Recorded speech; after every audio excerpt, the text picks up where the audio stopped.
Fala pessoal, tudo bem com vocês?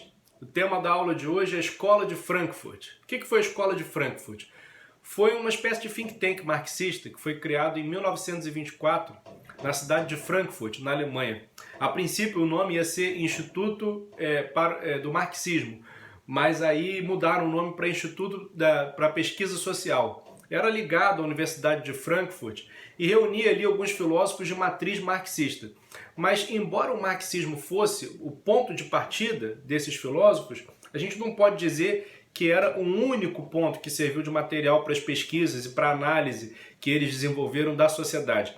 Porque eles também procuraram outras fontes na sociologia, eles também estabeleceram um diálogo com a filosofia freudiana, a filosofia de Freud. Então, assim, não é só Marx. E também eles não estavam ali exatamente para repetir Marx. Eles eram até, inclusive, um pouco críticos aos experimentos do chamado socialismo real, né, do século XX, foram críticos da experiência soviética, enfim. Então, mas eram filósofos de matriz marxista, então Marx era o ponto de partida da sua filosofia. Mas o intuito deles era fazer uma análise da sociedade contemporânea de então, né, ali o início do século XX. E nos anos 30, Hitler subiu ao poder na Alemanha e eles foram perseguidos. A gente sabe que o nazismo era uma ideologia de caráter totalitário e que inclusive perseguia dissidentes, não favorecia a liberdade de expressão, enfim, as diversas correntes de pensamento.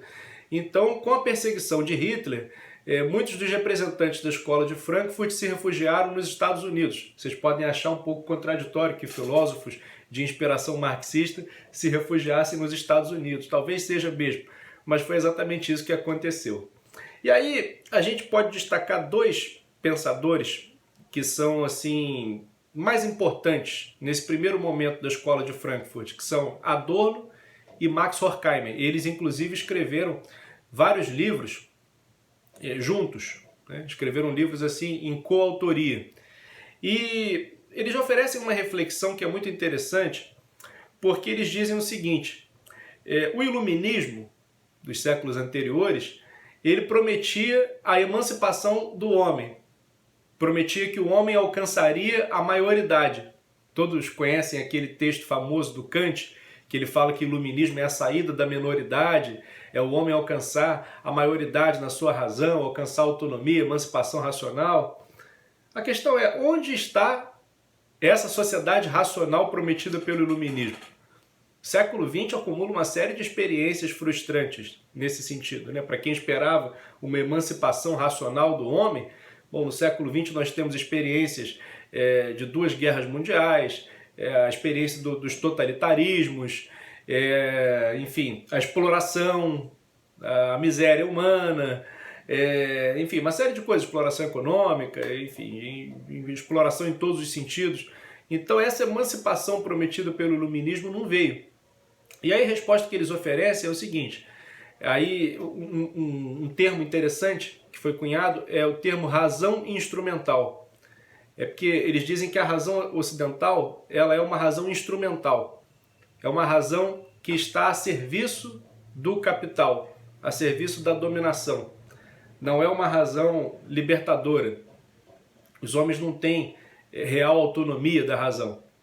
Mesmo com todos os progressos da Revolução Científica e as diversas etapas da Revolução Industrial, mesmo com todo o progresso tecnológico, tudo isso serve como instrumento para a dominação do capital.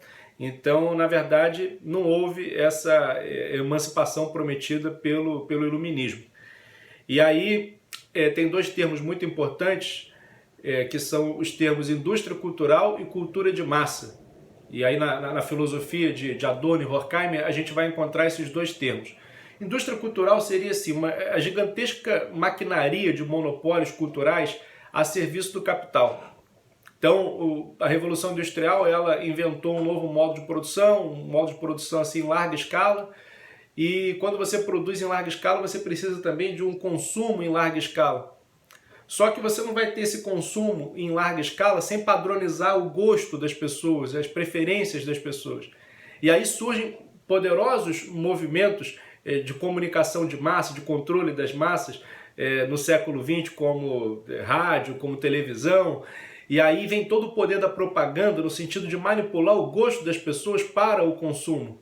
Então as pessoas já não têm mais aquele gosto, digamos assim, autônomo, não tem mais preferências autônomas, elas são simplesmente reificadas, são entendidas como coisas, como pessoas que estão ali só para consumir, só como mercado consumidor. E aí toda a cultura ela acaba sendo uma cultura manipulada para o consumo. Então se você, por exemplo, precisa vender calça jeans, e você pretende vender calça jeans em todos os lugares do mundo, então você precisa suprimir aquelas modas particulares, aquelas modas locais, regionais, e padronizar tudo. Então acaba havendo uma padronização que serve ao interesse do capital, que serve ao interesse do lucro, é essa crítica que eles fazem.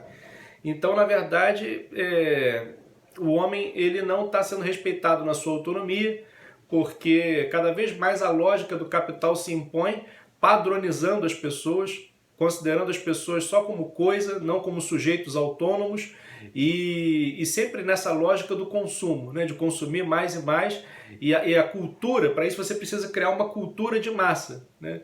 Só que essa cultura de massa a serviço do capital, ela não é uma cultura produzida pela massa, mas produzida para a massa, é uma cultura já pronta, é uma cultura para ser vendida. Então esses dois termos, indústria cultural e cultura de massa, são muito importantes para a gente entender a análise que esses autores fazem, uma vez que eles estavam ali já no coração, né, do capitalismo, nos Estados Unidos, a análise que eles fazem do capitalismo contemporâneo, do capitalismo do século XX, da lógica industrial, do novo modo de produção, enfim, a lógica mercadológica, enfim, os critérios mercadológicos que vão se impondo sobre a sociedade, e aí a gente tem então uma análise bastante detalhada, bastante minuciosa do estado atual da cultura, que é uma cultura, né, subordinada, então, segundo eles, ao interesse dos grandes capitalistas. Uma outra coisa importante que a gente vai ver, aí já evoluindo um pouco, principalmente com Marcuse, é aquilo que a gente chama de o surgimento da nova esquerda, New Left, que critica um pouco aquela luta da esquerda no início do século XX, mais concentrada ali na luta dos proletários contra o capitalismo, e abre um pouco esse leque. Marcuse fala no livro Eros e Civilização, ele fala da possibilidade de construir uma civilização não repressiva. Então, não é que tenha deixado de lado a luta dos proletários, a questão de mudar a ordem econômica, de tentar a igualdade econômica, não é isso não. Mas é de abrir o leque um pouco, de enxergar outras formas de exploração, outras formas de dominação, e aí entram as minorias, são novas fontes de energia revolucionária.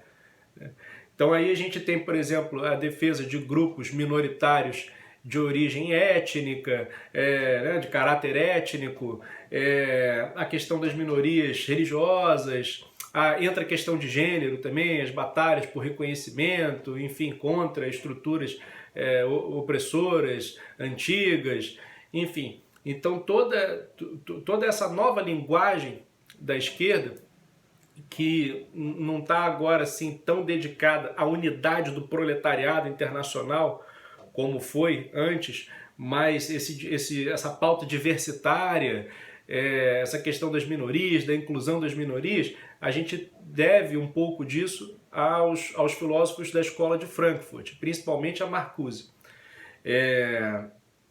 Um outro filósofo importante também é o Habermas. Habermas ele foi secretário, foi assessor de Adorno e aprendeu um pouco, recebeu influência da escola de Frankfurt, e aí ele faz aquela chamada teoria da ação comunicativa. Então ele fala muito também disso, da necessidade de reconhecimento das minorias, da necessidade de inclusão, enfim, da luta por direitos, a questão de você ter assim, uma sociedade mais pautada no diálogo e não tanto naquela ideia de uma razão sistêmica, de um único padrão para ser imposto para as pessoas, mas respeitar as diferenças, promover espaços de diálogo entre as diversas classes sociais e também entre os diversos grupos presentes na sociedade de um modo geral, né, de um modo mais amplo. Tem um livro muito interessante de um filósofo inglês, Roger Scruton, que se chama Pensadores da Nova Esquerda. Ali ele analisa alguns desses pensadores, não só os pensadores da escola de Frankfurt, mas também aqueles franceses que deram origem ao movimento lá de maio de 68, e fala da influência deles, né, nesses novos rumos da esquerda no século XX.